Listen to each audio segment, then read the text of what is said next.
Puji Tuhan, kita boleh kembali memuji dan memuliakan nama Tuhan. Semua siap memuji memuliakan nama Tuhan?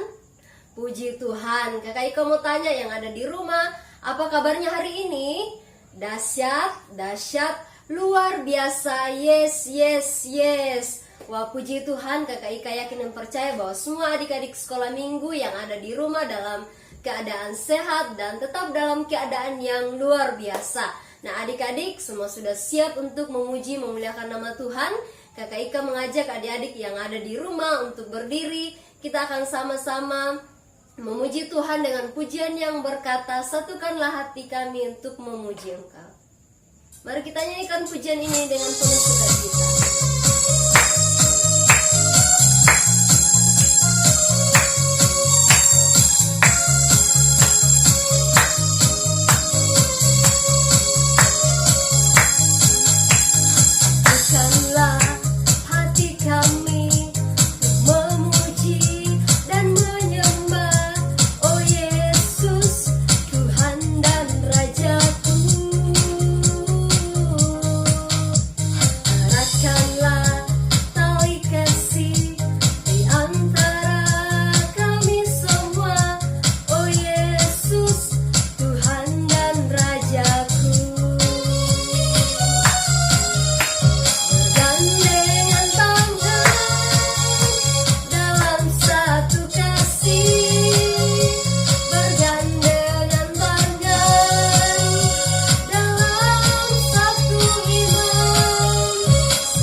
Kita mau berdoa, semuanya lipat tangan, tutup mata, kita satu di dalam doa.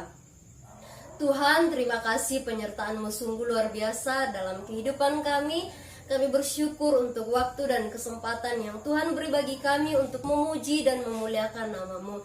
Tuhan, biarlah Engkau mengurapi setiap kami, memberkati setiap kami sepanjang ibadah ini Tuhan, mulai dari awal hingga berakhirnya.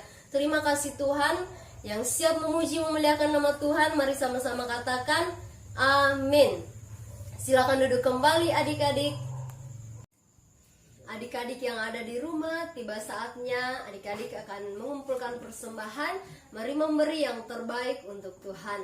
Sambil persembahannya dikumpulkan, kita kembali memuji Tuhan dengan pujian yang berkata, hati-hati gunakan tanganmu. Kakak Ika mengajak adik-adik yang ada di rumah boleh kembali berdiri. Kita nyanyikan pujian ini dengan penuh sukacita untuk Tuhan.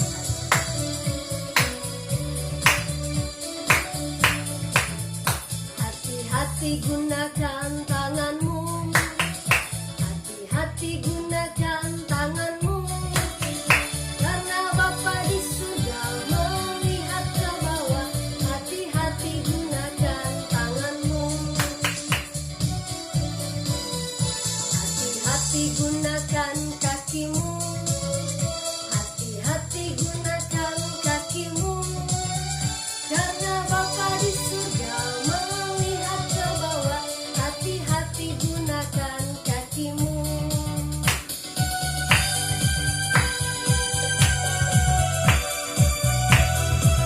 Hati-hati gunakan mulutmu, hati-hati gunakan mulutmu, hati-hati gunakan mulutmu, karena Bapa di surga melihat ke bawah. Hati-hati gunakan mulutmu.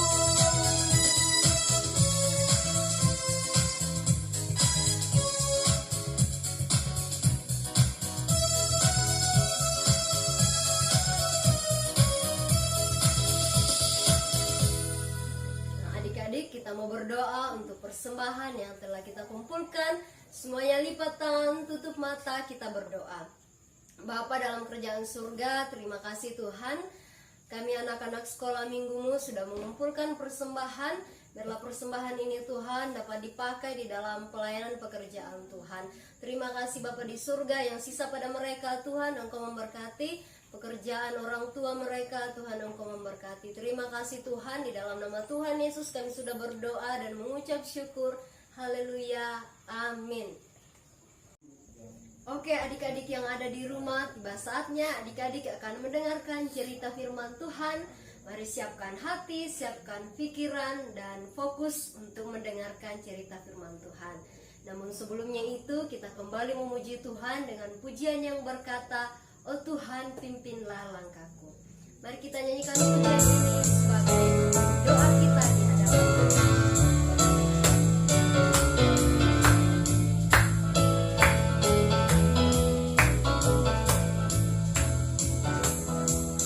Tuhan, pimpinlah langkahku,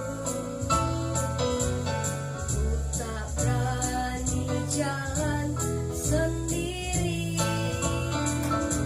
sertamu itulah doaku,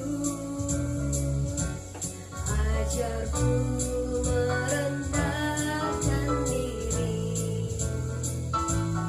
menurut firman-Mu setiap hari, jadikan pelita dalam gelap, mencari jiwa yang sesat, itulah kerinduan jiwaku. Kita ulangi pujian kita ya dari awal.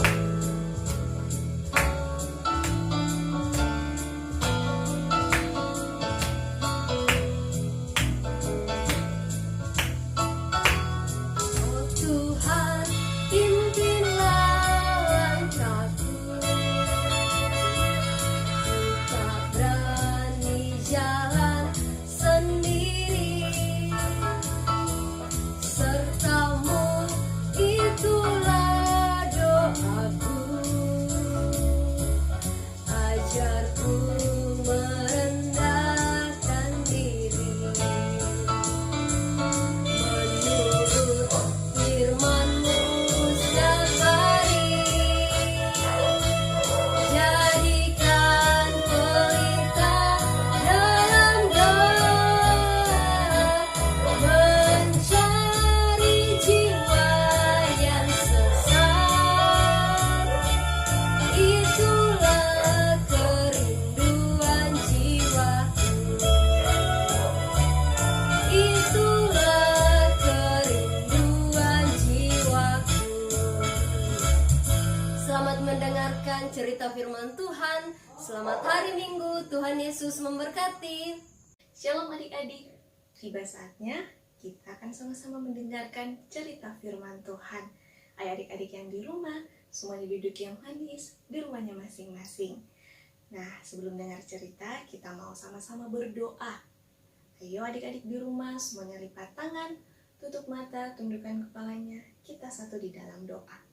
Tuhan Yesus yang baik, kami mengucap syukur. Tuhan sudah memberkati dan menyertai kami dalam memuji dan memuliakan nama Tuhan. Dan saat ini Tuhan, anak-anak PAR sudah siap untuk mendengarkan cerita firman-Mu. Berkati setiap anak-anak PAR dimanapun mereka berada, sehingga mereka boleh mendengar dengan baik, mereka boleh mengerti firman Tuhan dengan baik, dan terlebih lagi mereka boleh menjadi pelaku-pelaku firman-Mu. Berkati juga kedua orang tua yang mendampingi di rumah, dan berkati hamba yang akan menyampaikan cerita firman-Mu. Ini doa kami, ini ungkapan syukur kami yang kami bawa di dalam nama Tuhan Yesus yang siap dengar firman. Sama-sama katakan amin. Nah adik-adik, hari ini nats kita terambil dari kitab Keluaran pasalnya yang kedua, ayatnya yang ke-11 sampai ayatnya yang ke-25. Temanya Musa lari ke tanah Midian. Nah, adik-adik di rumah penasaran dengan cerita bagaimana Musa lari ke tanah Midian? Ayo, seperti biasa kita akan menyaksikan video berikut ini. Selamat menyaksikan. Musa lari ke tanah Midian. Pada suatu hari, ketika Musa sudah dewasa, dia pergi kepada saudara-saudaranya dan melihat kerja paksa mereka. Lalu, dia melihat seorang Mesir sedang memukuli seorang Ibrani, salah satu dari saudara-saudaranya itu. Dia menoleh ke sana kemari, dan ketika dia melihat bahwa di situ tidak ada orang, dia pun membunuh orang Mesir itu dan menyembunyikannya di dalam pasir. Keesokan harinya, ketika dia keluar, lihatlah, ada dua orang Ibrani saling berkelahi. Dia bertanya kepada orang yang bersalah, "Mengapa kamu memukul temanmu?" Orang itu menjawab, "Siapa yang mengangkatmu menjadi pemimpin dan hakim atas kami? Apakah engkau akan membunuhku seperti engkau membunuh orang Mesir itu?" Musa menjadi takut dan berpikir, pasti hal itu sudah ketahuan. Ketika Firaun mendengar tentang hal itu, dia berusaha untuk membunuh Musa. Namun Musa telah melarikan diri dari Firaun dan tinggal di tanah Midian. Dia duduk di tepi sebuah sumur. Imam dari Midian memiliki 7 anak perempuan. Mereka datang untuk menimba air dan mengisi palungan-palungan untuk memberi minum domba-domba ayahnya. Para gembala datang dan mengusir mereka. Tetapi Musa bangkit untuk menolong mereka dan memberi minum kawanan domba mereka. Ketika mereka kembali kepada Rehuel, ayah mereka, dia bertanya, "Mengapa hari ini kalian cepat sekali pulang?" Mereka menjawab, "Ada orang Mesir yang melepaskan kami dari tangan para gembala. Bahkan dia menimbakan air untuk kami dan memberi minum kawanan domba kami." Dia bertanya kepada anak-anaknya, "Lalu, mana dia? Mengapa kamu meninggalkan orang itu? Panggillah dia, ajak dia untuk makan roti." Musa sepakat untuk tinggal bersama orang itu dan dia memberikan Sipora anaknya kepada Musa. Kemudian perempuan itu melahirkan seorang anak laki-laki dan Musa menamainya Gersom, sebab katanya, "Aku telah menjadi seorang pendatang di negeri asing." Beberapa lama berselang, Raja Mesir pun mati. Namun keturunan Israel masih mengerang karena perbudakan. Lalu mereka pun berseru-seru dan seruan mereka karena perbudakan itu naik kepada Allah Allah mendengar erangan mereka dan Allah ingat akan perjanjiannya dengan Abraham, Ishak, dan Yakub. Allah melihat keturunan Israel dan Allah memperhatikan mereka. Nah, adik-adik, kita sudah sama-sama menyaksikan bagaimana kisah seorang Musa yang lari ke tanah Midian. Nah, adik-adik di rumah, kira-kira pelajaran apa yang bisa kita pelajari dari cerita firman Tuhan hari ini?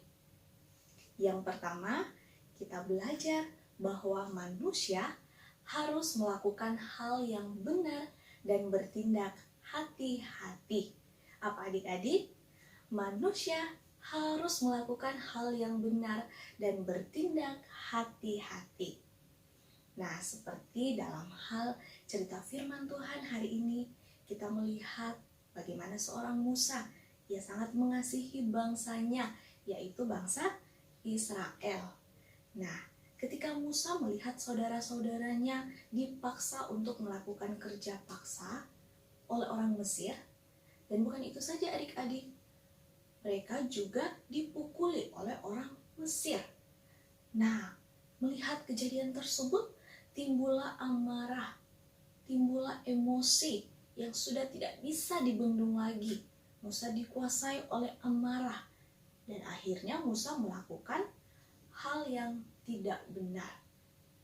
Nah, dalam cerita firman Tuhan tadi dikatakan bahwa Musa membunuh orang Mesir dengan diam-diam dan menyembunyikan mayatnya di dalam pasir. Nah, adik-adik, kita tahu bahwa membunuh adalah dosa di hadapan Tuhan. Meskipun niat Musa baik karena dia mau menolong dan membela bangsanya, yaitu bangsa Israel. Namun, membunuh tidak dapat dibenarkan. Kita tahu dalam hukum yang ke-6, salah satu dari perintah Tuhan dikatakan bahwa jangan membunuh. Nah, adik-adik, setelah Musa melakukan hal tersebut, keesokan harinya dia keluar lagi dan dia melihat ada 2 orang Ibrani sedang berkelahi. Nah, sekarang justru sesama orang Ibrani yang berkelahi. Lalu timbullah niat baik lagi ya. Dan niat baik dari seorang Musa, ia ingin melerai kedua orang Ibrani tersebut. Nah, lalu apa yang terjadi adik-adik? Salah seorang Ibrani berkata sinis ya ke Musa. Dia katakan apa?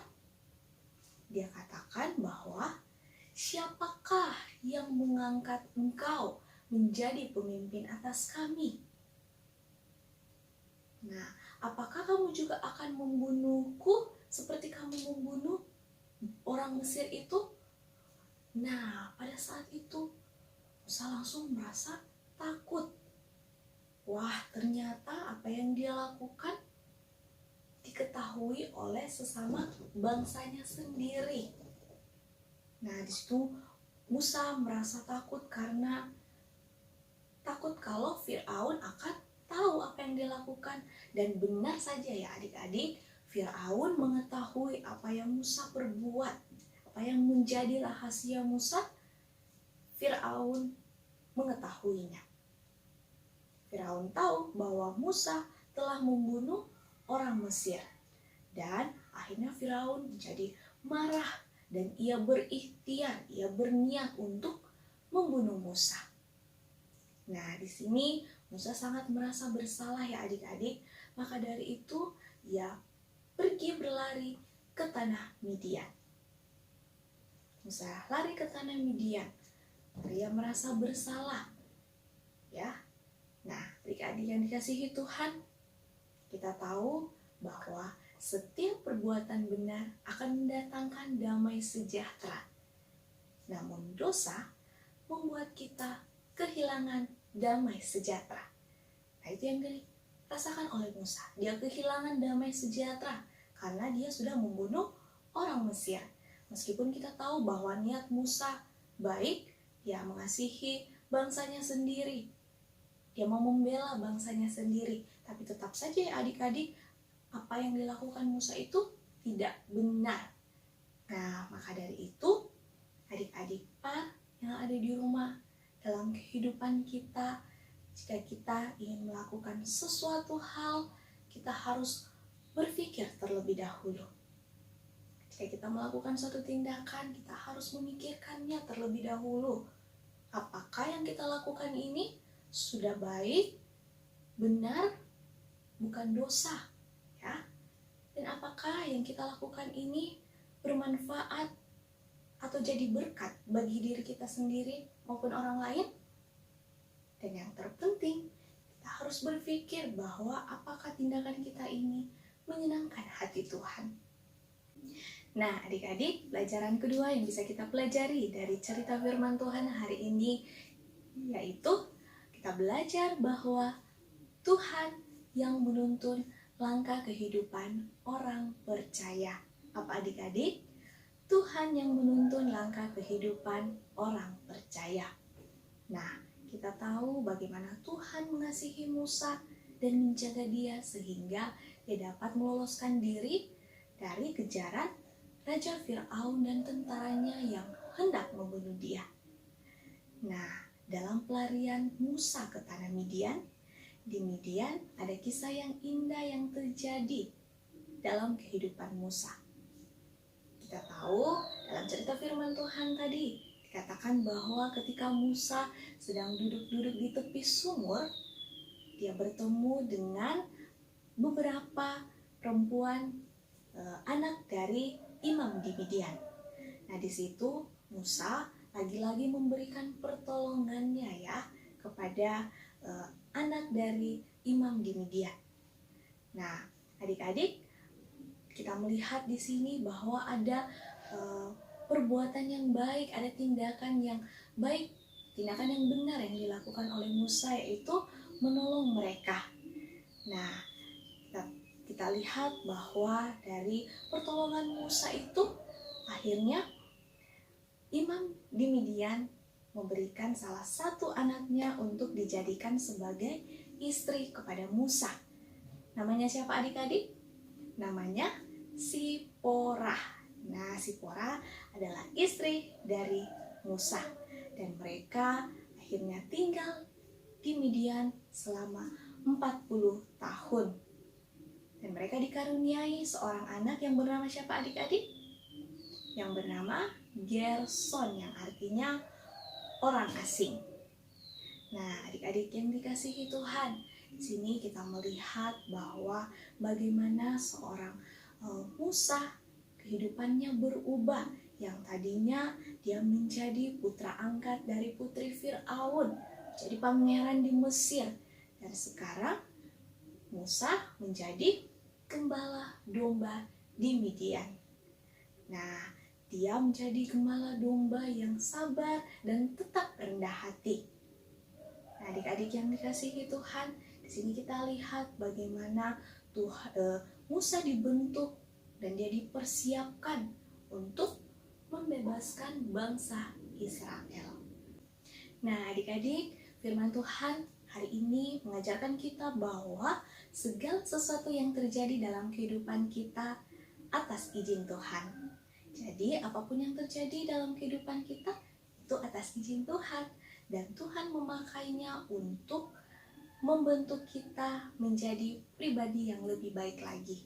Dan tentunya kita boleh menjadi alat di tangan Tuhan pada waktu Tuhan. Nah, adik-adik yang terkasih, kakak berharap adik-adik par senantiasa hidup taat pada firman Tuhan, taat pada kedua orang tua, dan tentunya kita harus belajar segala sesuatu yang bermanfaat, baik itu di sekolah maupun di rumah.